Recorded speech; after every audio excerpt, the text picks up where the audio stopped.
2021 Jeep Grand Cherokee SUV.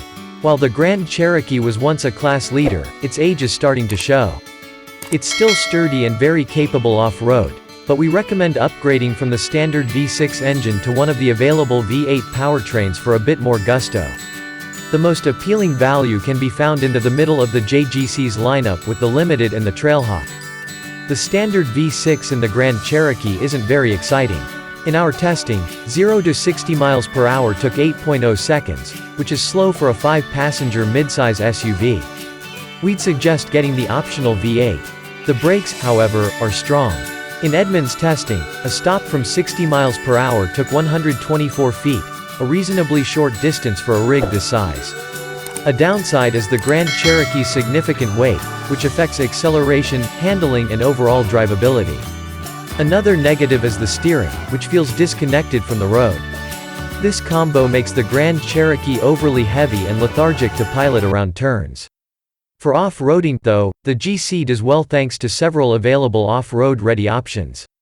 The Grand Cherokee provides an isolated feel in the cabin. The V6 is nicely muted most of the time. At full throttle, there's a bit of a rumble from under the hood that is neither annoying nor particularly satisfying. Otherwise, it's quiet to the point that it's almost serene. The seats are very supportive and the air conditioning works quickly. The heated and ventilated seats, however, aren't very effective. Our test vehicle came equipped with the optional air suspension. We weren't impressed. It provides a somewhat floaty ride quality on the highway and struggles to soak up smaller pavement ripples, allowing significant vibration to enter the cabin. Big bumps are absorbed to a point, but hit one mid-corner and the JGC loses its handling composure. The standard suspension might be a better choice.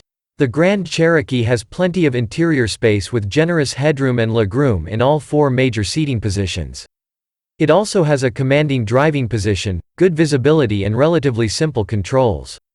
Despite that high seating position, everything is within the driver's reach thanks to an impressive range of seat and steering wheel adjustability. The Uconnect infotainment interface is a bit dated, but it's still easy to use thanks to large, grippy knobs for the stereo and fan speed. So the only real shortcomings are the thick windshield pillars that partially obscure your view through turns. The Grand Cherokee Uconnect interface features Apple CarPlay and Android Auto functionality. There are plenty of charging options for front and rear passengers. The voice controls are pretty apt at understanding commands, from setting a nav destination to changing climate settings. Audio quality from the optional 19-speaker Harman Kardon system is good, if a bit bass-heavy. The operation of some of the advanced driving aids is lackluster. Adaptive cruise control and blind spot warning, for example, are both a little too sensitive for our tastes. While the Grand Cherokee is certainly utilitarian in nature, its 36.3 cubic feet of cargo space behind the rear seats isn't class-leading. It trails behind smaller vehicles such as the Honda CR-V. This smaller space is mostly due to the full-size spare under the rear floor. On the flip side, hey, there's a full-size spare. That's something you'll want if you go off-road or tow, 2 things the Grand Cherokee does very well. Small item storage is limited to a small center console, concise cup holders in both the front and rear seats, and slim door pockets. The rear car seat anchors are well marked and easy to find, and there's a good amount of space for most child seats. A properly equipped Grand Cherokee with the V8 has a maximum tow rating of 7,200 pounds. With the base V6 and the 8-speed automatic, the Grand Cherokee is good for 21 mpg and combined city, highway driving for both the rear and 4-wheel drive models.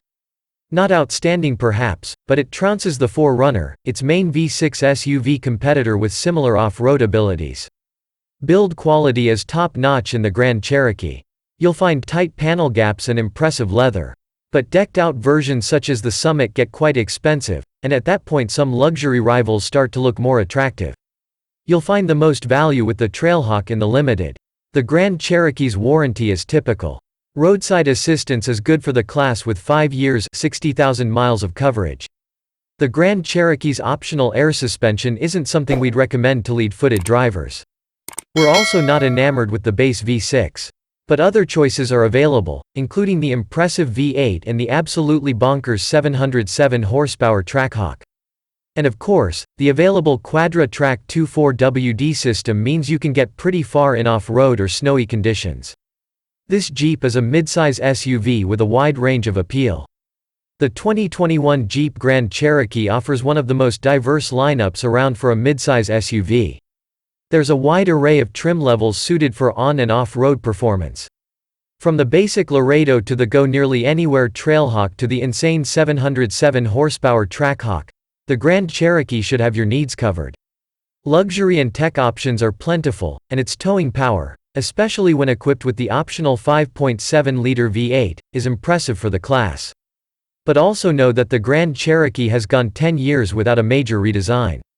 Jeep has done an admirable job of keeping its stalwart SUV modern and fairly competitive, but there are some obvious flaws, including a cramped interior, subpar comfort and lethargic handling.